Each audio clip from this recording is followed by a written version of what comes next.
Selamat malam disampaikan kepada kita semua. Pada saat ini kelompok kami, kelompok 5, dari mata kuliah perkembangan peserta didik, yang anggota Ricardo Kilma, saya sendiri, Cindy Tamar Latui Hamalo, dan Rinasti Ahyat, Salsabila Madero, serta Cecilia Manuputi akan mempresentasikan presentasi dari kelompok kami. Baik, kita langsung saja ke pemateri pertama.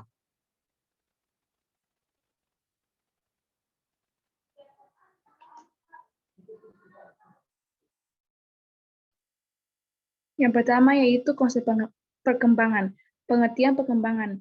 Perkembangan adalah bertambahnya struktur dan fungsi tubuh yang lebih kompleks dalam kemampuan gerak kasar, gerak halus, bicara, dan bahasa, serta sosialisasi dan kemandirian. Perkembangan juga berarti perubahan yang progresif dan kontinu atau berkesinambungan dalam diri individu mulai lahir sampai mati.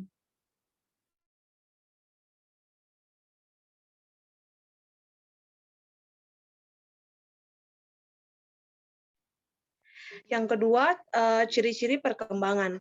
Ciri-ciri perkembangan secara umum yaitu 1. Terjadi perubahan dalam aspek fisik atau perubahan berat badan dan organ-organ tubuh. Dan aspek psikis atau matangnya kemampuan berpikir, mengingat, dan berkreasi. Yang kedua, terjadinya perubahan dalam proporsi aspek fisik atau proporsi tubuh anak berubah sesuai dengan fase perkembangannya, dan aspek psikis perubahan imajinasi dan fantasi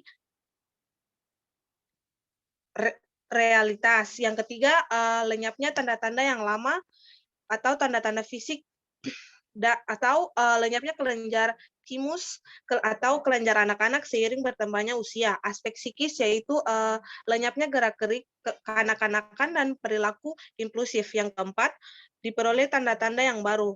Tanda-tanda fisik yaitu pergantian gigi, karakter seks pada usia remaja. Tanda-tanda psikis yaitu berkembangnya rasa ingin tahu tentang pengetahuan moral, interaksi dengan lawan jenis.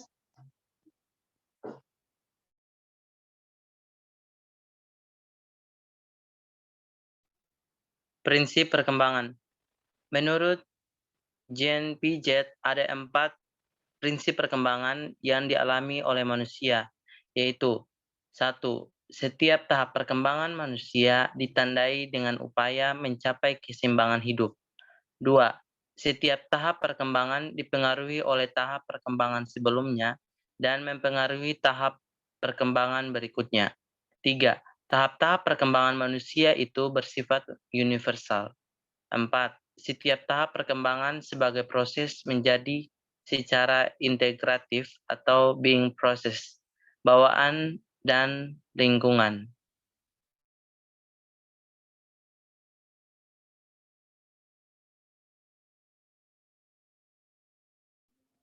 Materi keempat yaitu bawaan dan lingkungan.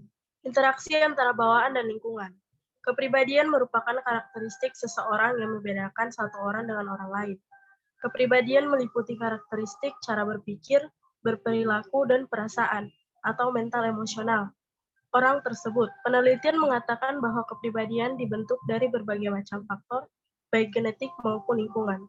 Faktor genetik dianggap mempunyai pengaruh terhadap karakteristik kepribadian tertentu, yang kemudian dipengaruhi juga oleh faktor lingkungan termasuk pola asuh dalam keluarga. Kepribadian mencapai kematangan pada usia 18 tahun secara teoritis. Artinya setelah usia ini kepribadian dasar tidak akan banyak berubah, kecuali dengan suatu terapi yang intensif dan ada kesadaran dari orang tersebut. Lingkungan tentunya akan mempengaruhi karakteristik kepribadian juga. Itulah mengapa disarankan kita mendapatkan untuk mengambil sesuatu positif di lingkungan kita. Lingkungan kita juga mempunyai pengaruh dalam perkembangan kepribadian kita ke depannya.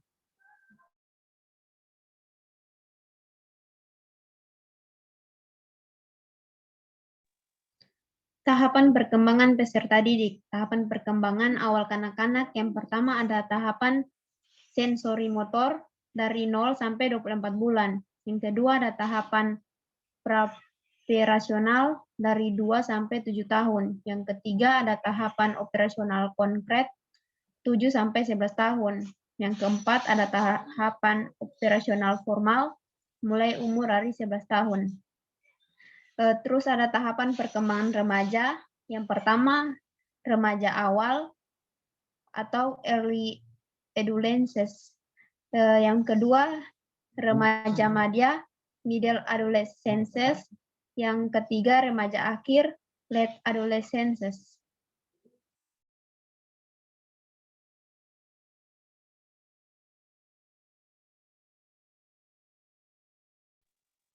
Baik, sekian presentasi dari kelompok kami. Kami ucapkan terima kasih dan sampai jumpa.